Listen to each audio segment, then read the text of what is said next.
Hello friends. तो NP 2020 की श्रृंखला में वर्तमान में हम लोग उच्च शिक्षा से संबंधित जो प्रावधान है उनकी चर्चा कर रहे हैं। और आज हम लोग कुछ बचे हुए संदर्भों में चर्चा करते हैं, जिसमें से आज जो हमारी पहली चर्चा है वो है एडल्ट एजुकेशन के बारे में। प्रौढ़ शिक्षा के बारे में राष्ट्रीय शिक्षा नीति 2020 क्या कहती है उसकी ज़रा हम आज चर्चा करते हैं। सबसे पहले तो हमारा ये 11 पॉइंट है हायर एजुकेशन का, और आज हम चर्चा करेंगे सबसे पहले एडल्ट एजुकेशन के बारे में,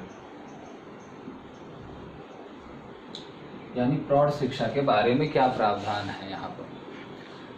पहला प्रावधान ये है कि 2030 तक जो प्रौढ़ शिक्षा में GER है उसको 100% करने की बात कही गई है। तो सबसे पहला पॉइंट है 100% GER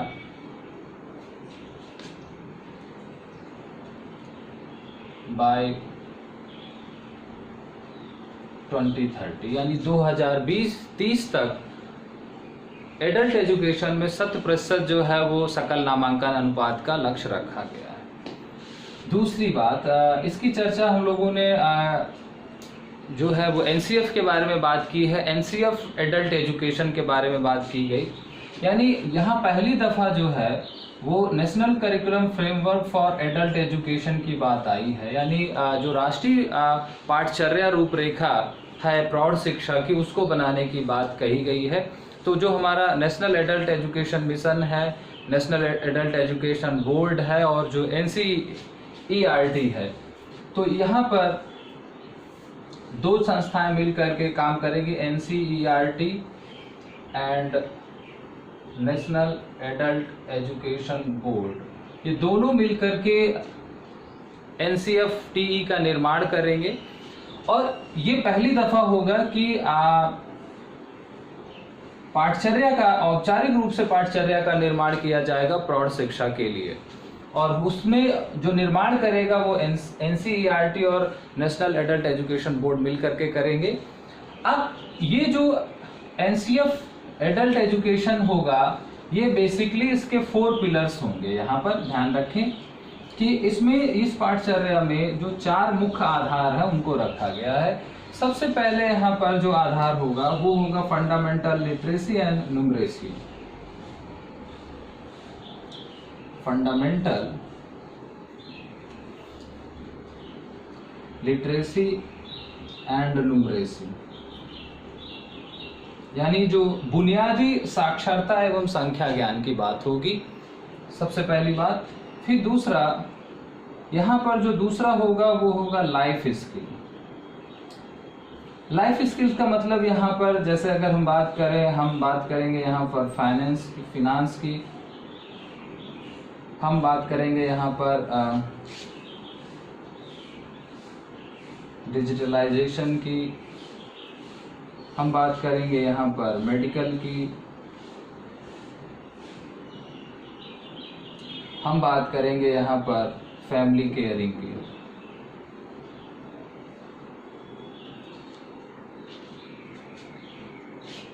फैमिली प्लानिंग की।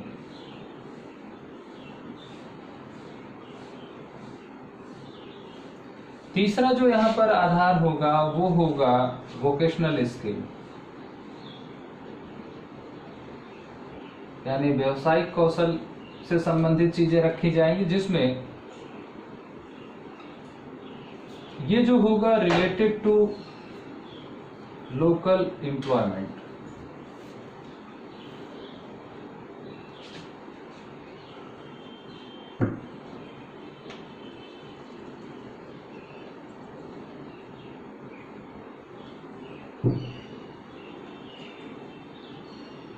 यहाँ पर रिलेटेड टू लोकल इंडस्ट्रीज कह दें तो ज़्यादा अच्छा होगा। एंड फोर्थ वन होगा यहाँ पर एलिमेंट्री एजुकेशन,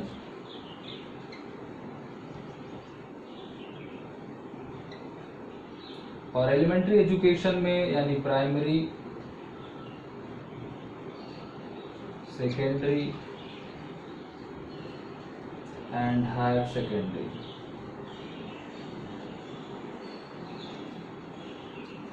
एक और बिंदु है यहाँ पर, पांचवा बिंदु ले लेते हैं, वो है कॉन्टिन्यूअस एजुकेशन।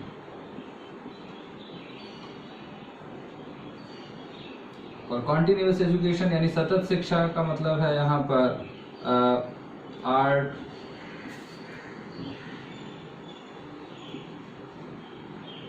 साइंस, टेक्नोलॉजी,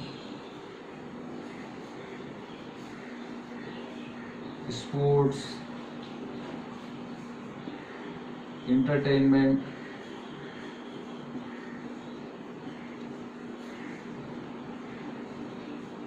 इसकी शिक्षा। तो कहने का तात्पर्य है क्या यहाँ, यानी जो हमारा एनसीएफ एडल्ट एजुकेशन होगा वो उसमें 5 मुख्य जो होंगे वो विषय होंगे। ये पॉलिसी ने एक विजन दे दिया है पहले से कि हम जो प्रौढ़ शिक्षा का पाठ्यक्रम बनाएंगे या जो प्रौढ़ शिक्षा की राष्ट्रीय पाठचर्या बनेगी, उस पाठचर्या में 5 प्रमुख आधार होंगे या उसके बेसिक 5 पिलर होंगे। अब उस बेसिक 5 पिलर्स में सबसे पहला पिलर उन्होंने रखा फंडामेंटल लिटरेसी एंड न्यूमरेसी। आधार बुनियादी जो साक्षरता और संख्या ज्ञान है, अर्थात पढ़ना लिखना जानना, जोड़ घटाना जानना।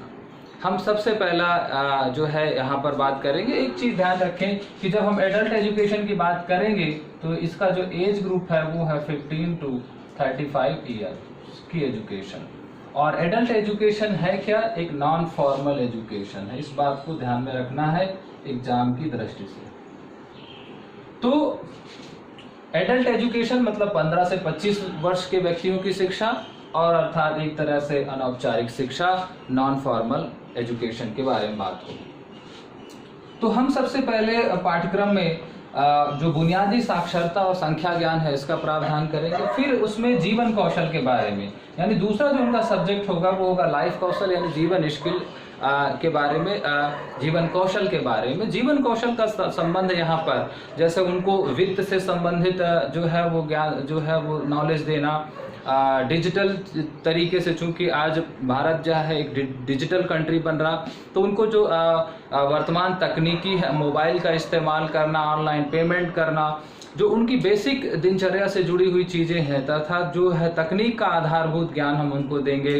चिकित्सा स्वास्थ्य से संबंधित उनको चीज़ें देंगे, परिवार नियोजन जो है, शिशुपालन है, इससे संबंधित जो है वो हम शिक्षा देंगे, ताकि वो जो प्रौढ़ है वो अपने परिवार की देख रेख कर सके, अपना स्वास्थ्य रख सके, सब सफाई रख सके अपने साथ। तो स्वच्छता, स्वास्थ्य, परिवार कल्याण, परिवार नियोजन, शिशुपालन, वित्त से संबंधित, ताकि हिसाब किताब कर ले, जो है उसको दुनिया में कोई बेवकूफ़ न बना सके, और जो है तकनीक का इस्तेमाल, ताकि वो मोबाइल जैसी चीज़ों का इस्तेमाल करते हुए अपनी तमाम जो है वो आवश्यकताओं की पूर्ति कर सके। तो यानी जीवन जीने के लिए जिन कौशलों की हमें ज़रूरत है, उन कौशलों से संबंधित चीज़ें भी हम बच्चों जो है वो प्रौढ़ों को पढ़ाएंगे।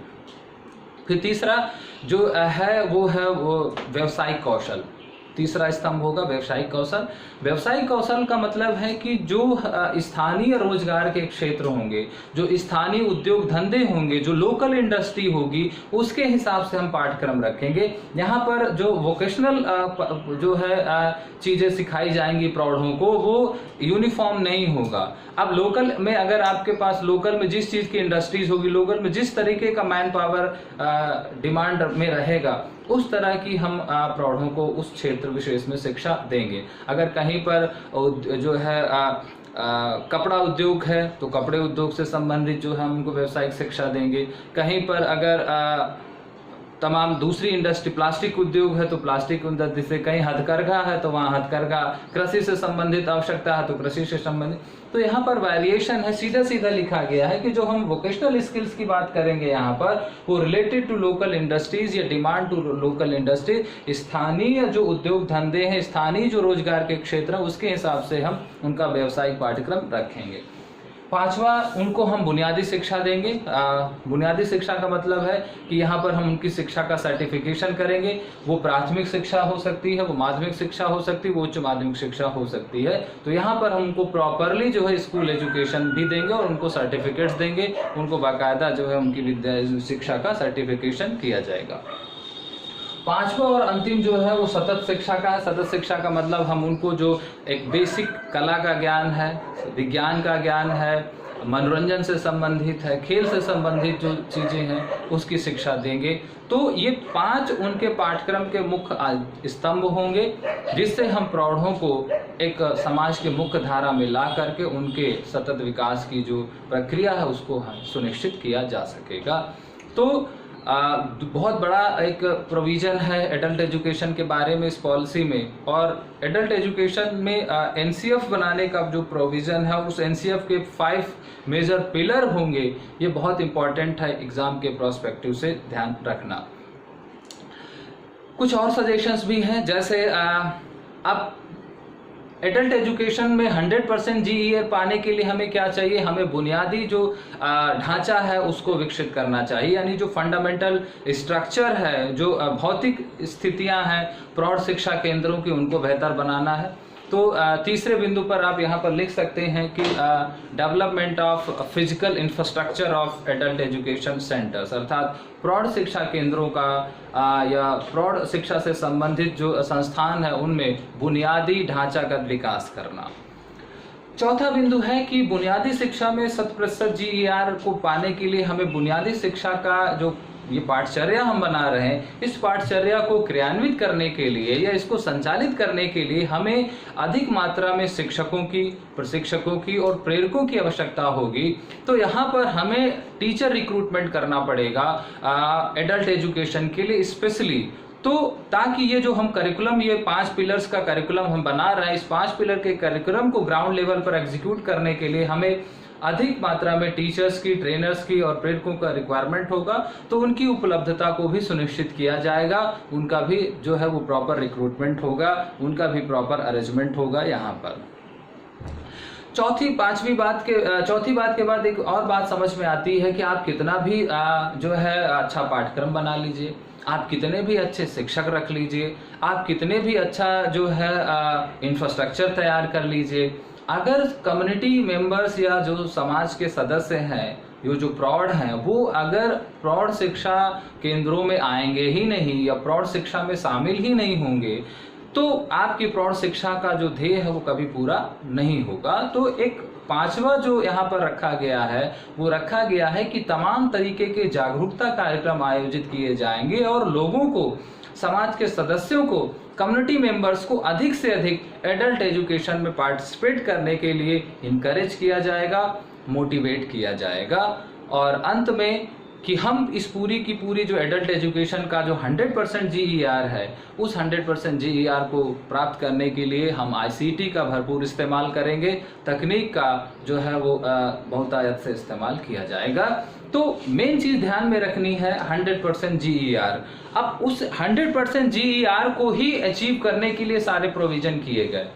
उस 100% जीईआर के लिए हम एक पाठ्यक्रम बनाएंगे, पाठ्यक्रम को पूरा करने के लिए अध्यापक भरेंगे, अध्यापक और पाठ्यक्रम को पूरा करने के लिए हमें एक ढांचागत जो है एक पूरा ढांचा चाहिए, भौतिक संसाधन चाहिए, तो हम भौतिक संसाधन उपलब्ध कराएंगे।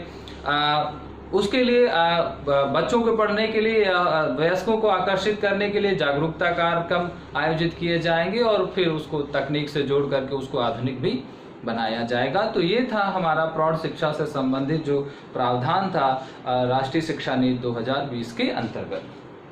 चलिए गाइस, इसके बाद एक और सेक्शन डिस्कस करते हैं इस एजुकेशन पॉलिसी का, और वो है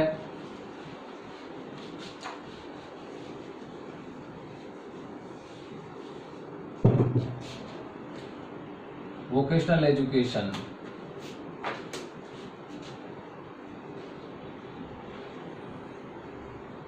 reimagining of vocational education।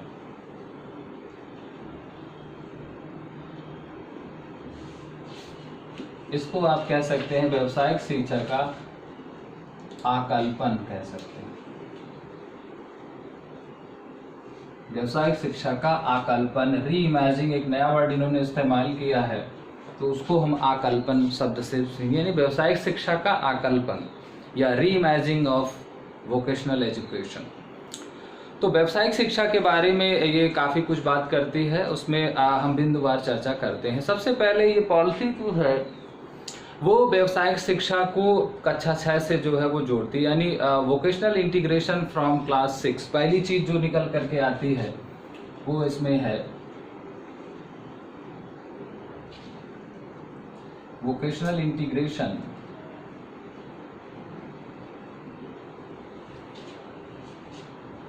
From class 6, यानी कक्षा 6 से ही व्यावसायिक शिक्षा का प्रारंभ या जो है समावेशन कर दिया जाएगा। पहले जो व्यावसायिक शिक्षा दी जाती है वो 11वीं से या 9वीं से थी, तो हायर सेकेंडरी या सेकेंडरी लेवल पर पहले व्यावसायिक शिक्षा का प्रावधान था। अब व्यावसायिक शिक्षा का जो प्रारंभ है वो कक्षा 6 से किया जाएगा। दूसरी बात, पहले क्या होता था कि जो हमारी शिक्षा होती थी वो शिक्षा किसी एक विशेष व्यवसाय या किसी एक स्किल में बच्चे को वो ट्रेंड करती थी।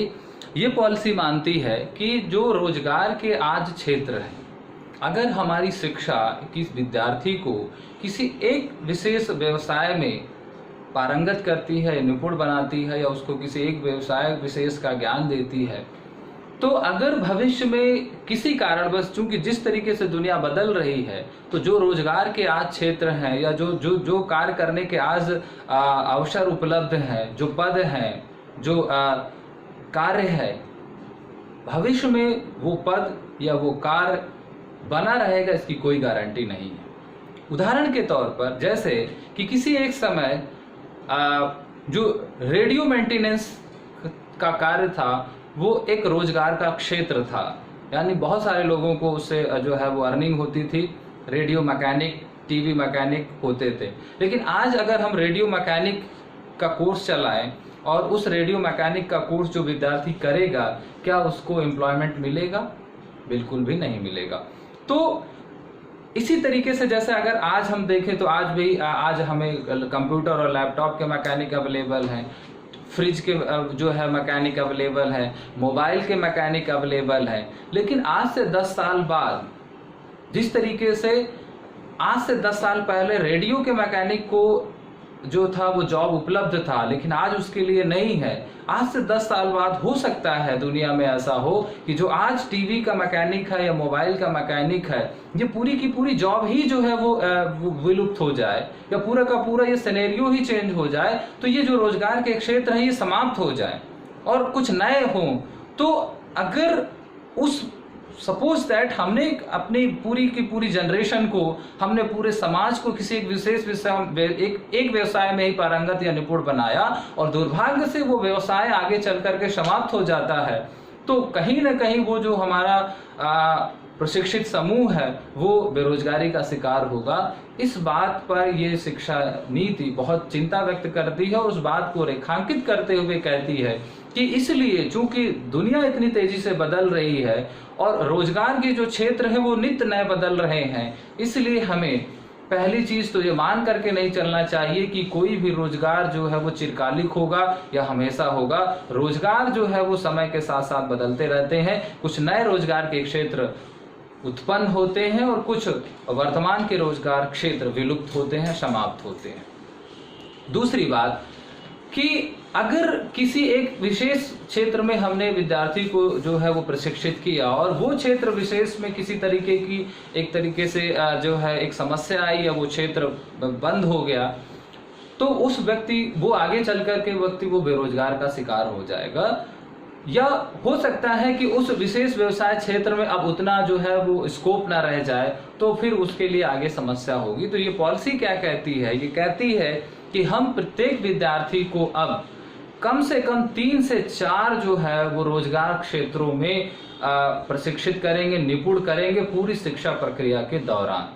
जब 3 से 4 हम उसको एम्प्लॉयमेंट एरियाज के बारे में 3 से 4 रोजगार क्षेत्रों के लिए वो व्यक्ति योग्य होगा, तो एक बंद होगा, दो बंद होगा, तीन बंद होगा, कहीं ना कहीं उसकी पूरी लाइफ में वो बहुत सारे काम कर सकता है, अलग अलग क्षेत्रों में वो जो है वो रोजगार प्राप्त करने के काबिल रहेगा। और इससे अगर किसी क्षेत्र विशेष में कोई तरीके का एक अलगाव आता है या एक तरीके का कोई विघटन आता है, तो उस परिस्थिति में वो व्यक्ति रोजगार रहित नहीं होगा।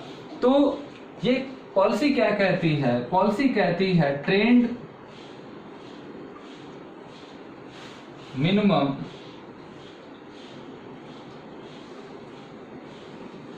थ्री और four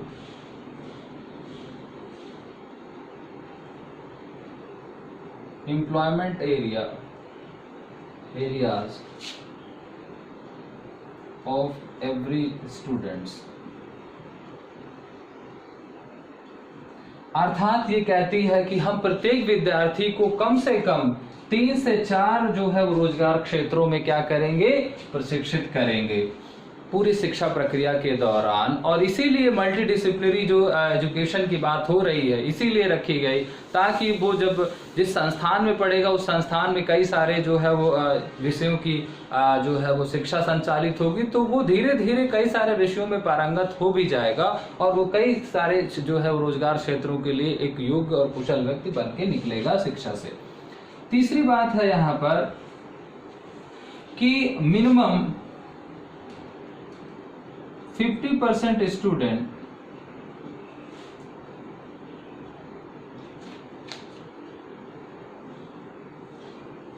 give vocational training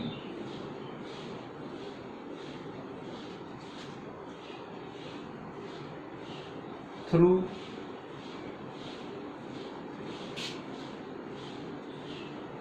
school education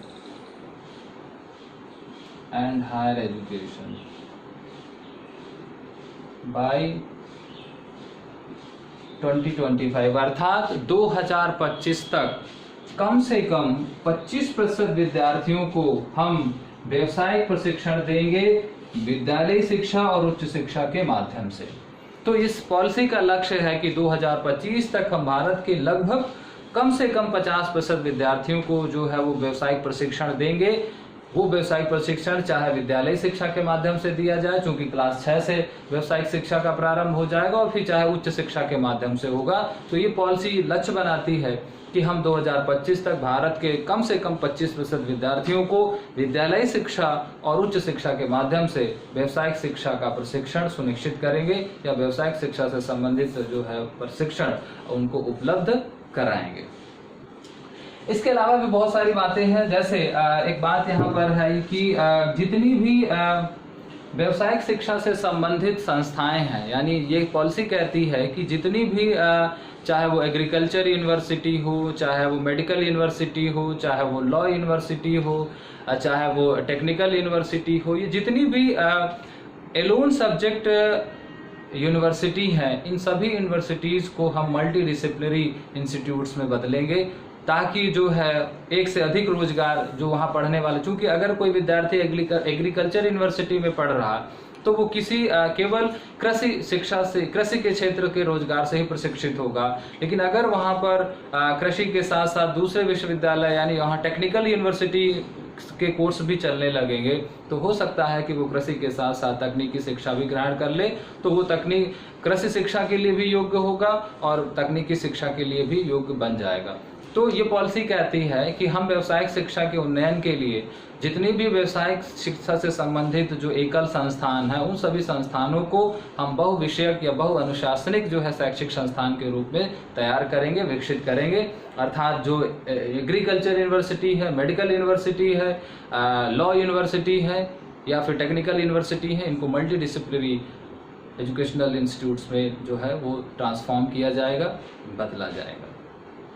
फिर मुख्य बात जो आती है व्यावसायिक शिक्षा में भारत के अंदर, वो व्यावसायिक शिक्षा में मुख्य जो है कृषि शिक्षा की बात आती है, चिकित्सा शिक्षा की बात आती है यानी एग्रीकल्चर एजुकेशन, मेडिकल एजुकेशन और लॉ एजुकेशन की बात है। तो ये तीनों एजुकेशन पर ये पॉलिसी अलग से चर्चा करती है यहाँ पर। तो एक चौथा पॉइंट अगर हम देखें इसके रीइमेजिनिंग में, तो चौथा पॉइंट कहता है एग्रीकल्चर यूनिवर्सिटी, एग्रीकल्चर एजुकेशन के बारे में।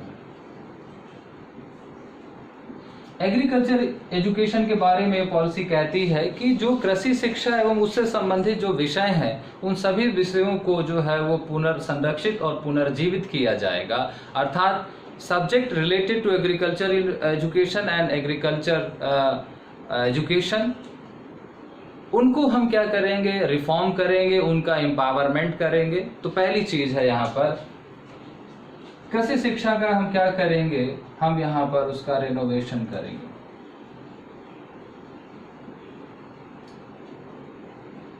कृषि शिक्षा का क्या होगा, रेनोवेशन होगा, उसको आधुनिक बनाया जाएगा, उसको तकनीक युक्त बनाया जाएगा और उसके जो तमाम, चाहे वो मत्स्य पालन हो, चाहे वो दुग्ध पालन हो, तमाम पशुपालन हो, तो डेयरी हो, तमाम जो नए विषय हैं कृषि शिक्षा से संबंधित उनका पुनर्जागरण किया जाएगा, उनको पुनर्स्थापित किया जाएगा।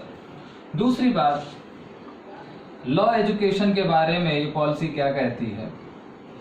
लॉ एजुकेशन के बारे में ये पॉलिसी कहती है कि डुअल मोड पर लॉ एजुकेशन चलाई जाए,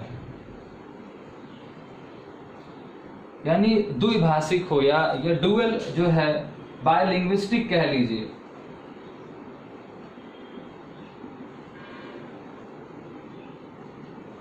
बायलिंग्विस्टिक हो जाएगी। बायलिंग्विस्टिक का मतलब है कि यहाँ पर एक तो इंग्लिश होगी आपकी और प्लस स्टेट लैंग्वेज होगी।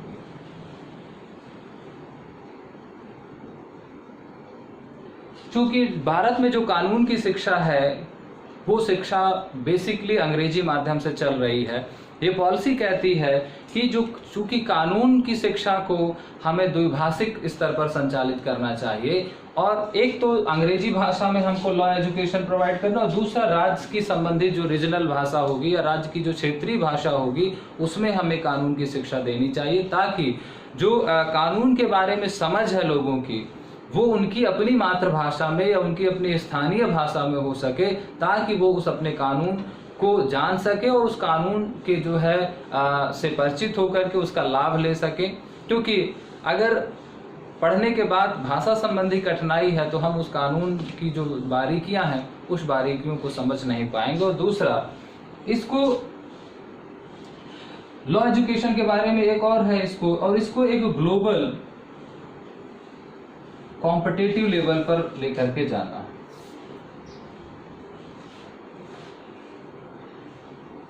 यानी वैश्विक प्रतिस्पर्धा के स्तर पर विधि शिक्षा को ले जाना। तो विधि शिक्षा के बारे में ये पॉलिसी दो चीजें कहती है। भारत की विधि शिक्षा को वैश्विक प्रतिस्पर्धा के अनुकूल बनाना है, वैश्विक प्रतिस्पर्धा के स्तर पर ले जाना, और भारत में जो विधि शिक्षा है उसको द्विभाषिक स्तर पर संचालित करना, एक अंग्रेजी और एक संबंधित राज्य की भाषा। तो ये दो बातें हैं। एक छठी बात यहां पर निकल आती है मेडिकल एजुकेशन के बारे में। मेडिकल एजुकेशन के बारे में ये पॉलिसी कहती है integrated medical education. Integrated medical education अर्थात एकीकृत चिकित्सा शिक्षा या एकीकृत स्वास्थ्य शिक्षा। अब ये एकीकृत स्वास्थ्य शिक्षा का क्या मतलब है? एकीकृत स्वास्थ्य शिक्षा का मतलब है कि जैसे भारत में अगर हम बात करें तो शिक्षा के कई सारे आयाम हैं। अगर हम चिकित्सा की बात करें तो भारत में क्या है, एलोपैथी है, फिर क्या है, योग है, फिर क्या है, होम्योपैथी है,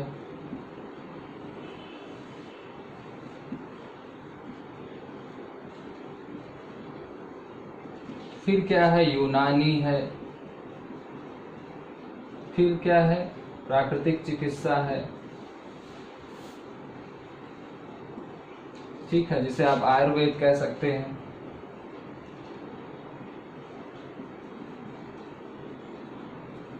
तो भारत में जो स्वास्थ्य शिक्षा है वो डिस्ट्रीब्यूटेड है, बटी हुई है, ठीक है। इसको आप अंग्रेजी शिक्षा, इसको एलोपैथी को आप जो है अंग्रेजी शिक्षा कह सकते हैं। जो डॉक्टर्स या हॉस्पिटल्स हैं वहाँ एलोपैथी मेडिसिन का पूरा ये। तो शिक्षा के ये सभी रूपों से आप परिचित है, लेकिन ये पॉलिसी क्या कह रही है? ये पॉलिसी कह रही है इंटीग्रेटेड जो है वो मेडिकल एजुकेशन की बात कह रही है। अब ये इंटीग्रेटेड मेडिकल एजुकेशन का मतलब ये है कि विद्यार्थी किसी भी ब्रांच का हो, अगर सपोज दैट कोई एमबीबीएस में एडमिशन लेता है, एलोपैथी का स्टूडेंट है, एमबीबीएस कर रहा है, तो उसको फंडामेंटल नॉलेज जो होगा वो होम्योपैथी का भी दिया जाएगा, यूनानी का भी दिया जाएगा, उसको आयुर्वेद का भी दिया जाएगा, उसको योग के बारे में, अर्थात जो चिकित्सा की दूसरी ब्रांचेज हैं उसका भी उसको बुनियादी ज्ञान दिया जाएगा।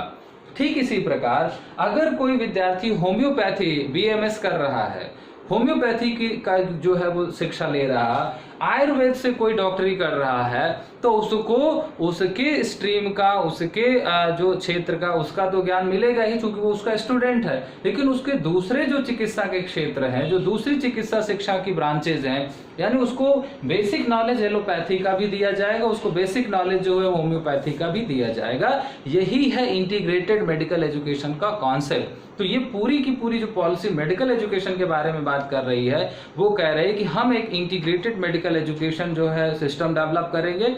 और उस इंटीग्रेटेड मेडिकल जो है एजुकेशन का मतलब है कि इसमें हर स्टूडेंट को, चाहे वो मेडिकल की किसी भी ब्रांच का या मेडिकल की किसी भी जो है डायमेंशन का स्टूडेंट हो, उसे मेडिकल की सभी डायमेंशंस का, दूसरी डायमेंशंस के बारे में भी जो है बुनियादी ज्ञान दिया जाएगा, उसको फंडामेंटल नॉलेज दिया जाएगा, ताकि वो ज़्यादा से ज़्यादा गुणवत्तापूर्ण जो है वो इलाज कर सके अपने मरीजों का।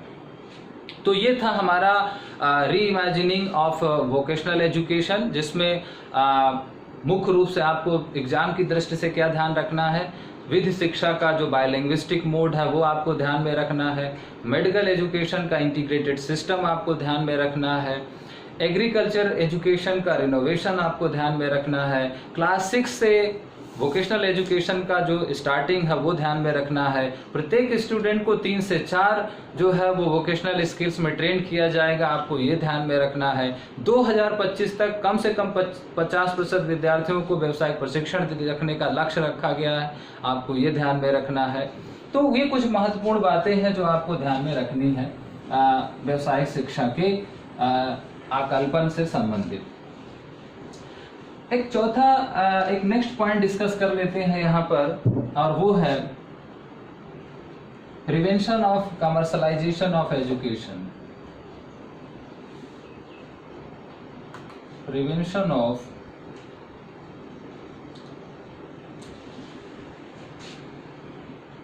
कमर्शलाइजेशन ऑफ एजुकेशन मतलब शिक्षा का व्यवसायीकरण की रोकथाम। तो जो कमर्शलाइजेशन है एजुकेशन का, उसको प्रिवेंट करने की बात की गई, यानी ये शिक्षा को व्यवसाय, क्योंकि शिक्षा एक सेवा है, शिक्षा एक धर्म है, शिक्षा एक व्यवसाय नहीं है। तो ये पॉलिसी शिक्षा के व्यवसायीकरण की रोकथाम के बारे में भी काफी बात करती है। अब ये जो कमर्शलाइजेशन ऑफ एजुकेशन है उसको ये कैसे प्रिवेंट करेगी, उसको कैसे कंट्रोल करेगी, उसको कैसे स्टॉप करेगी, इसके बारे में इस पॉलिसी ने कुछ विशेष बातें बताई हैं। तो व्यावसायिक शिक्षा के या शिक्षा के व्यवसायीकरण को रोकने के लिए, उसकी रोकथाम के लिए पहली चीज ये बात जो करती है वो करती है कि हम पब्लिक और प्राइवेट एजुकेशनल इंस्टीट्यूट्स हैं उनके लिए एक कॉमन नॉर्म्स या कॉमन स्टैंडर्ड सिस्टम डेवलप करेंगे। अर्थात सरकारी संस्थानों और निजी संस्थानों के लिए जो मानक एवं मापदंड होंगे, जो नॉर्म्स एंड स्टैंडर्ड्स होंगे, वो क्या होंगे, इक्वल होंगे। दूसरी बात, जो फीस वृद्धि है, जो शुल्क वृद्धि है, उसका ये एक ट्रांसफॉर्म पैटर्न बनाने की बात करते हैं, उसका एक पारदर्शी तंत्र बनाने की बात करते हैं। तो शुल्क वृद्धि का एक पारदर्शी तंत्र बना करके सरकारी और निजी संस्थानों में मान्यता के मानक एक समान रख करके सभी स्तर पर छात्रों को छात्रवृत्ति दे करके, क्योंकि स्कॉलरशिप का बहुत मेजर रोल होता है स्टूडेंट लाइफ में या एजुकेशन में। तो ये पॉलिसी सभी स्तरों पर, विद्यालय शिक्षा से लेकर के उच्च शिक्षा तक सभी विद्यार्थियों को हर स्तर पर पर्याप्त मात्रा में छात्रवृत्ति उपलब्ध कराने की भी वकालत करती है। तो 3 बातें हैं prevention of commercialisation of education के बारे में। तो ये व्यवसायीकरण को कैसे रोकेगी, शिक्षा के व्यवसायीकरण की रोकथाम के लिए पहला, शुल्क वृद्धि का एक पारदर्शी तंत्र यानी transform system of the fee increment. दूसरा, equal parameter for both public and private institutions. Third one है कि जो वोकेशनल एजुकेशन को जो फीस होती है, वोकेशनल एजुकेशन का जो एक्सपेंस होता है वो चूंकि थोड़ा सा ज़्यादा होता है, तो जो गरीब तबका होता है उसके विद्यार्थी या उस परिवार से ताल्लुक़ रखने वाले विद्यार्थियों को शिक्षा जो है वो संचालित करना थोड़ा सा कठिन हो जाता है। उस परिप्रेक्ष्य में ये हर स्तर पर छात्रवृत्ति की बात करती है। अर्थात तीसरा पॉइंट स्कॉलरशिप हो सकता है। तो फीस इंक्रीमेंट का ट्रांसपेरेंट सिस्टम, कॉमन जो है parameter for the public and private institutions and scholarship, ये 3 बेसिक और भी बातें हैं, लेकिन ये 3 मुख्य बातों से ये कमर्शलाइजेशन को स्टॉप करने या उसको कंट्रोल करने की बात कहती है। चलिए एक अब कुछ मिसलेनियस पॉइंट डिस्कस कर लेते हैं। यहाँ पर सबसे पहला पॉइंट है कि ये जो है वो एस्टैब्लिशमेंट ऑफ IIL जो है M की बात करती है, एस्टैब्लिशमेंट ऑफ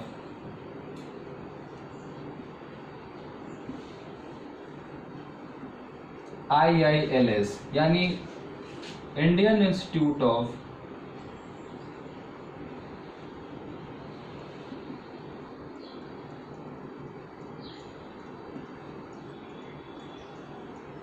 लिबरल आर्ट्स।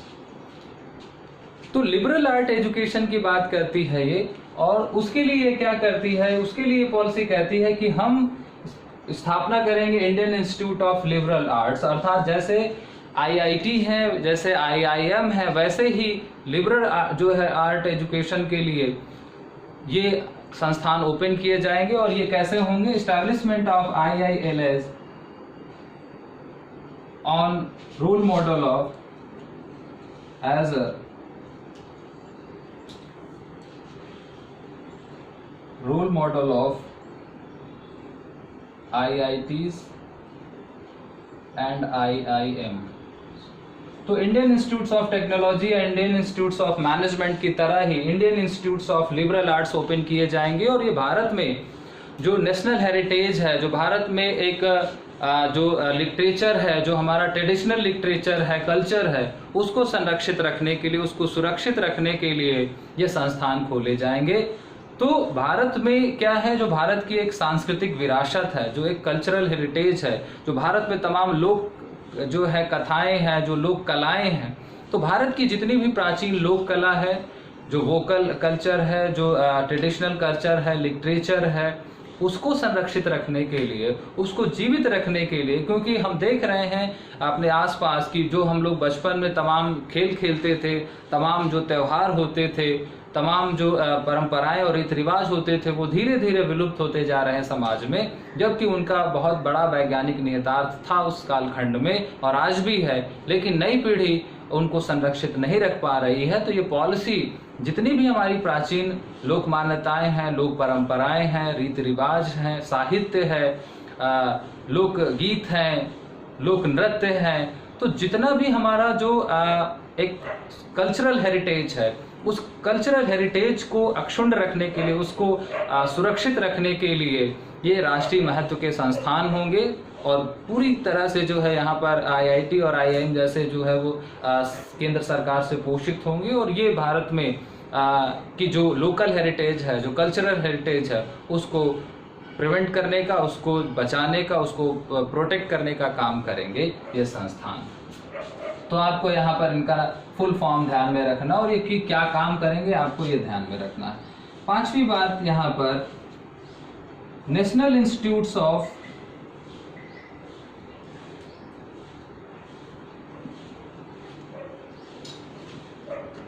पाली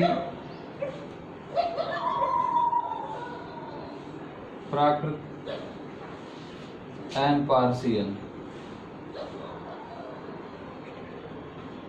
ये दो भाषा, ये हमारी प्राचीन भाषाएं हैं। यानी जो फारसी भाषा यानी पाली, प्राकृत और फारसी, इसके लिए क्या होगा, एक नेशनल इंस्टीट्यूट खोला जाएगा। तो एक national institute of Pali, Prakrit and Persian, तो जो हमारी प्राचीन भाषाएं हैं, जो पाली भाषा थी, प्राकृतिक भाषा और जो फारसी भाषा है, उस भाषा को सुरक्षित रखने के लिए, उन भाषाओं को बनाए रखने के लिए राष्ट्रीय स्तर पर संस्थान खोले जाएंगे और इन पर, इन भाषाओं से संबंधित तमाम कार्यक्रम संचालित किए जाएंगे, तमाम कोर्सेज होंगे, रिसर्चेज होंगी, जिससे ये भाषाएं जो है वो फिर से हम सुरक्षित रख सकें या इनको बनाए रख सकें। छठा जो है एस्टैब्लिशमेंट ऑफ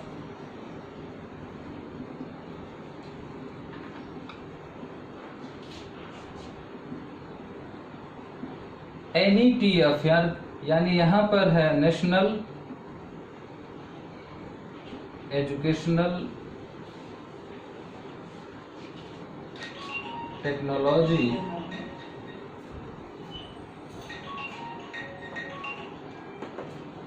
फोरम, इसकी स्थापना की जाएगी, अर्थात नेशनल एजुकेशनल टेक्नोलॉजी फोरम बनाया जाएगा, इसको स्थापना की जाएगी। और ये नेशनल टेक्नोलॉजी एजुकेशनल फोरम क्या करेगा, या नेशनल एजुकेशनल टेक्नोलॉजी फोरम का जो काम होगा वो होगा डेवलप ई कंटेंट इन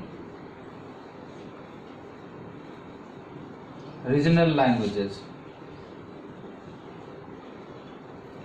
जो क्षेत्रीय भाषाएं हैं उन क्षेत्रीय भाषाओं में ई कंटेंट तैयार करना। दूसरा, वर्चुअल लैब्स तैयार करना, खोलना। और तीसरा, डिजिटली इक्विप्ड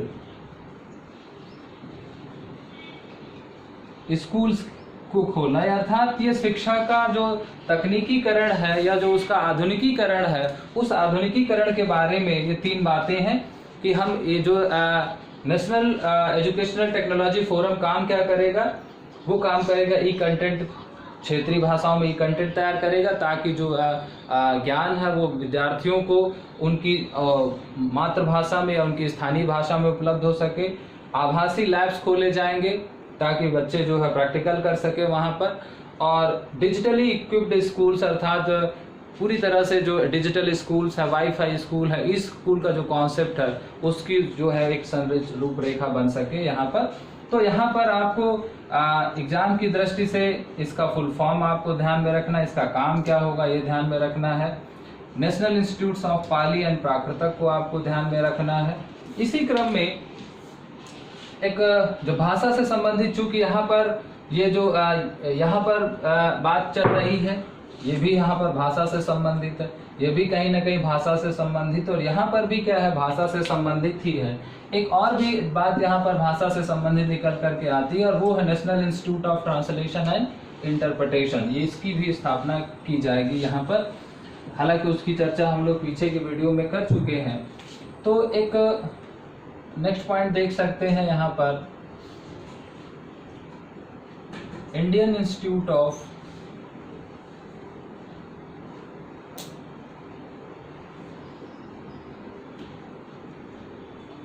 ट्रांसलेशन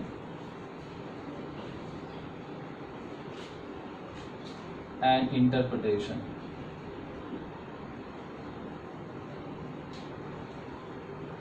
इसकी स्थापना की जाएगी, और ये जो है वो जो विदेशी भारतीय साहित्य है, जो विदेशी साहित्य है, उसको भारतीय भाषाओं में जो है वो तैयार करेगा, ट्रांसलेशन करेगा। तो जो वर्ल्ड नॉलेज है उसको इंडियन नॉलेज में कन्वर्ट करे, ताकि इंडिया के लोग उसको समझ सके, पढ़ सके, भारत के विद्यार्थी और उससे लाभ ले सके। इसलिए यहाँ पर national institute of translation and interpretation की भी स्थापना की जाएगी। एक और बात यहाँ पर चर्चा कर लेते हैं, वो है empowerment of central advisory board of education. Empowerment of central advisory board of education. तो जो CAB है यानी कैब कह सकते हैं, उसके सशक्तिकरण की बात कहती है, उसको और अधिकार, क्योंकि CAB या central advisory board of education है क्या, ये CAB है क्या, इसको कहते हैं सेंट्रल एडवाइजरी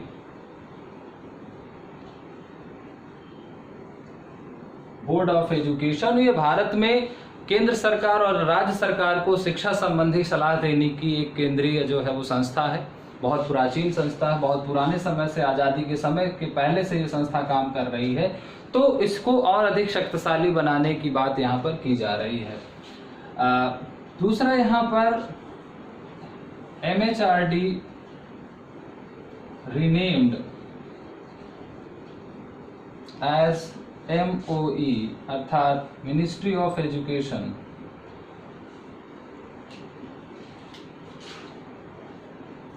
जो मानव संसाधन विकास मंत्रालय है या ministry of human resource and development, उसको रीनेम्ड कर दिया गया है MOE अर्थात मिनिस्ट्री ऑफ एजुकेशन में, और आज उसका जो है वो गजट्स भी आ चुका है ऑफिशियल। तो अब जो है मानव संसाधन विकास मंत्रालय शिक्षा मंत्रालय के नाम से जाना जाएगा, या उसका नाम बदल करके शिक्षा मंत्रालय कर दिया गया है। आठवां एक अंतिम पॉइंट यहाँ पर और भी डिस्कस कर लेते हैं, वो है 6% of GDP invest in education, अर्थात सकल जो हमारा नामांकन अनुपात है, या जो ग्रॉस डेवलपमेंट हमारा रेशियो है, GDP है, भारत GDP का 6% जो है वो शिक्षा में इन्वेस्ट करने की प्रतिबद्धता दोहराता। हालांकि ये जो 6% इन्वेस्टमेंट का जो प्रावधान है वो 1968 अर्थात NPE 1968 से चला आ रहा है। तो हालांकि ये बहुत पुराना जो है एक वचनबद्धता है कि हम शिक्षा में अपनी आय का, या भारत सरकार अपनी कुल आमदनी का 6% खर्चा करेगी, लेकिन अभी तक जो है वो जो प्रेजेंट में है वो है 4.43%। तो वर्तमान में भारत जो है शिक्षा में अपनी GDP का 4.43% खर्च कर रहा है, लेकिन ये शिक्षा नीति शिक्षा में 6% जो है वो GDP का खर्च करने के प्रति एक वचनबद्धता को दोहराती है। हालांकि ये वचनबद्धता 1968 यानी भारत की प्रथम शिक्षा नीति से चला आ रहा, लेकिन अभी तक ये साकार नहीं हो पाया है। तो ये कुछ महत्वपूर्ण बातें थी राष्ट्रीय शिक्षा नीति 2020 के उच्च शिक्षा से संबंधित, और यहीं से ये शिक्षा पर जो हमारा एक चर्चा है वो ख़त्म होती है। यहीं से उच्च शिक्षा के बारे में जो प्रावधान है वो ख़त्म होते हैं। एक आखिरी बात आपको ध्यान में रखनी है कि ये जो शिक्षा नीति है इसका जो ड्यूरेशन है, ये ध्यान रखना है, इस शिक्षा नीति का जो ड्यूरेशन है वो ड्यूरेशन है 2030-40 तक, यानी 2030-40 को लेकर के ये तक इसकी अवधि है। प्रत्येक वर्ष इसकी समीक्षा की जाएगी मिनिस्ट्री ऑफ एजुकेशन और तमाम जो शिक्षा से जुड़े हुए संस्थान हैं उनके द्वारा।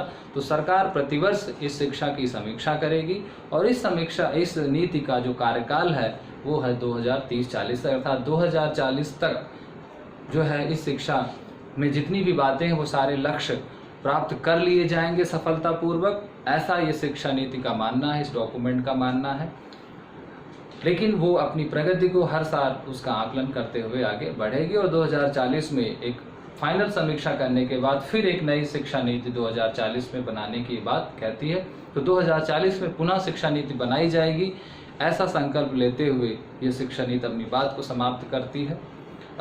तो गाइस आज की क्लास यहीं तक रखते हैं। बाकी नेक्स्ट क्लास पर कुछ नए टॉपिक के साथ उपस्थित होंगे। तब तक अपना ध्यान रखिए। Take care, bye bye.